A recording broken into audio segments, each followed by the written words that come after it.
ನಮಸ್ಕಾರ ಸ್ನೇಹಿತರೆ, ನಾನು ದೀಪಕ್ ಕ್ಷತ್ರಿಯ. ಈ ವಾರದ ಇನ್ನೊಂದು ಹೊಸ ಸಂಚಿಕೆಗೆ ನಿಮ್ಮೆಲ್ಲರಿಗೂ ಸ್ವಾಗತ.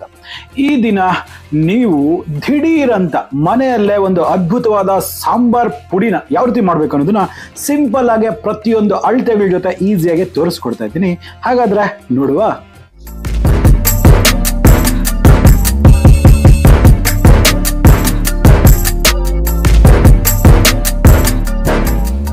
ಮಿತ್ರರೇ, ಇದಕ್ಕಾಗಿ ನಾನು ಒಂದು ಪ್ಯಾನ್ ಅನ್ನ ಬಿಸಿ ಮಾಡ್ಕೊಂಡಿದ್ದೀನಿ. ಇದರಲ್ಲಿ ಸುಮಾರು 1 ಟೇಬಲ್ ಸ್ಪೂನ್ ಅಷ್ಟು ಎಣ್ಣೆನ ಹಾಕೊಂಡಿದ್ದೀನಿ. ಹಾಕಿದ ನಂತರ ಸ್ವಲ್ಪ ಫ್ಲೇಮ್ ಅನ್ನ ಕಮ್ಮಿ ಇಟ್ಕೊಳ್ಳಿ. ಇದರಲ್ಲಿ ಮೊದಲನೇದಾಗಿ ಗಟ್ಟಿ ಪದಾರ್ಥಗಳಾಗಿರ್ತಕ್ಕಂಥ 1 ಸ್ಪೂನ್ ಅಷ್ಟು ಈ ಒಂದು ಮೆಂತೆ, ಜೊತೆಯಲ್ಲಿ 2 ಸ್ಪೂನ್, ಇದು ಟೇಬಲ್ ಸ್ಪೂನ್ ತೊಗೊಂಡಿದ್ದೀನಿ, 2 ಸ್ಪೂನ್ ಅಷ್ಟು ಕಡಲೆಬೇಳೆ, ಸಮ ಪ್ರಮಾಣದಲ್ಲಿ ಉದ್ದಿನ ಬೇಳೆ ಸಹ 2 ಟೇಬಲ್ ಸ್ಪೂನ್ ಅಷ್ಟು ಹಾಕೊಳ್ತಾ ಇದ್ದೇನೆ. ಇದು ಮೀಡಿಯಂ ಒಂದು ಕ್ವಾಂಟಿಟಿ ಬರುತ್ತೆ ಎಲ್ಲವೇ. ಇದನ್ನ ಲೋ ಫ್ಲೇಮ್ ಅಲ್ಲಿ ಕಂದು ಬಣ್ಣ ಬರೋವರೆಗೂ ಹುರಿಬೇಕು. ಇದು ಹುರಿಲಿಕ್ಕೆ ಸುಮಾರು ಒಂದು 4 ನಿಮಿಷ ತಗೊಳುತ್ತೆ.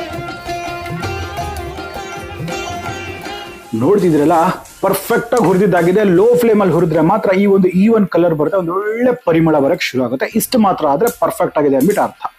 ಸೊ ಇದೆಲ್ಲ ಆದ ನಂತರ ಇದರಲ್ಲಿ ಒಂದು ಫ್ಲೇವರಿಂಗ್ ಏಜೆಂಟ್ಸ್, ಇದು ಬಂದ್ಬಿಟ್ಟು ಜೀರಿಗೆ ಸುಮಾರು ಒಂದು 3 ಟೇಬಲ್ ಸ್ಪೂನ್ ಅಷ್ಟು ಹಾಕೋಬೇಕಾಗುತ್ತೆ. ಪ್ರತಿಯೊಂದು ಒಂದೇ ಸ್ಪೂನ್ ಅಲ್ಲಿ ಅಳತೆ ತಗೋಬೇಕಾಗತ್ತೆ.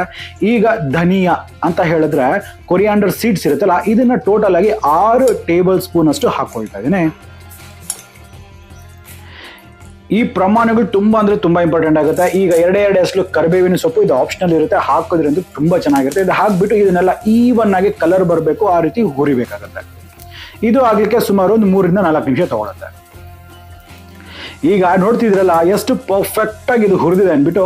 ಸೊ ಈಗ ಇದರಲ್ಲಿ ನೋಡಿ, ಒಣಮೆಣಸಿನಕಾಯಿ ಅಂತಕ್ಕಂಥದ್ದು ನಾನು 2 ತಳಿಗಳನ್ನ ತೊಗೊಂಡಿದ್ದೀನಿ. ಒಂದು ಬ್ಯಾಡಿಗೆ, ಅದ್ರ ಜೊತೆಗೆ ನಾನು ಸ್ವಲ್ಪ ಗುಂಟೂರನ್ನ ಹಾಕೊಳ್ತೀನಿ. ಬ್ಯಾಡಿಗೆ ಅನ್ನೋದು ಕಲರ್ ಕೊಡುತ್ತೆ, ಈ ಗುಂಟೂರು ಅಂತಕ್ಕಂಥದ್ದು ಸ್ವಲ್ಪ ಸ್ಪೈಸಿನೆಸ್, ಖಾರ ಅಂತ ಕೊಡುತ್ತೆ.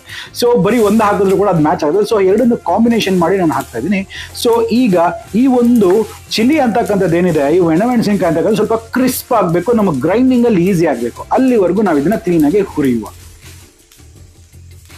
ಈಗ ಮರ್ತಿದ್ದೆ, ಇದರಲ್ಲಿ ಒಂದು ಸ್ವಲ್ಪ ಹಿಂಗ್ ಹಾಕಿ ಸುಮಾರು ಒಂದು 1/4 ಸ್ಪೂನ್ ಅಷ್ಟು, ಈ ಪ್ರಮಾಣಕ್ಕೆ ಒಂದು 1/4 ಸ್ಪೂನ್ ಆದ್ರೂ ಹಿಂಗ್ ಬೇಕೇ ಬೇಕು. ಹಿಂಗನ್ನ ಮಾತ್ರ ಯಾವುದೇ ಕಾರಣಕ್ಕೆ ಮಿಸ್ ಮಾಡಕ್ ಹೋಗ್ಬೇಡಿ.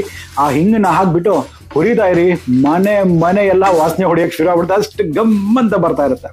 ಸೊ ಇಷ್ಟು ಮಾತ್ರ ಇದನ್ನ ಹುರಿಲಿಕ್ಕೆ ಶುರು ಮಾಡಿ.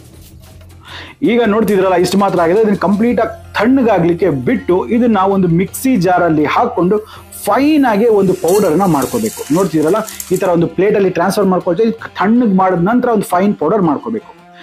ನೋಡ್ತಿದ್ರಲ್ಲ, just in a matter of ಒಂದು 10 to 15 ಮಿನಿಟ್ಸ್ ಅಲ್ಲಿ ಮನೇಲೆ ಮಾಡಿರ್ತಕ್ಕಂಥ ಸಾಂಬಾರ್ ಪುಡಿ ಅಂತಕ್ಕಂಥ ಎಷ್ಟು ಸುಲಭವಾಗಿ ರೆಡಿ ಆಗಿದೆ ಅಲ್ವಾ? ಹಾಗಾದ್ರೆ ಇಷ್ಟ ಆಯ್ತಾ? ಮಾಡ್ತೀರಾ? ಹಾಗಾದ್ರೆ ನಮ್ಮ ಚಾನಲ್ನ ಸಬ್ಸ್ಕ್ರೈಬ್ ಮಾಡ್ಕೊಂಡು ಅದು ಯಾವ ರೀತಿ ಆಗಿದೆ ಅಂದ್ಬಿಟ್ಟು ನನ್ನ ಕಮೆಂಟ್ ಸೆಕ್ಷನ್ ಅಲ್ಲಿ ತಿಳಿಸೋದನ್ನ ಮರಿಬೇಡಿ. ಥ್ಯಾಂಕ್ಸ್ ಎಲ್ರಿಗೂ, ಧನ್ಯವಾದಗಳು.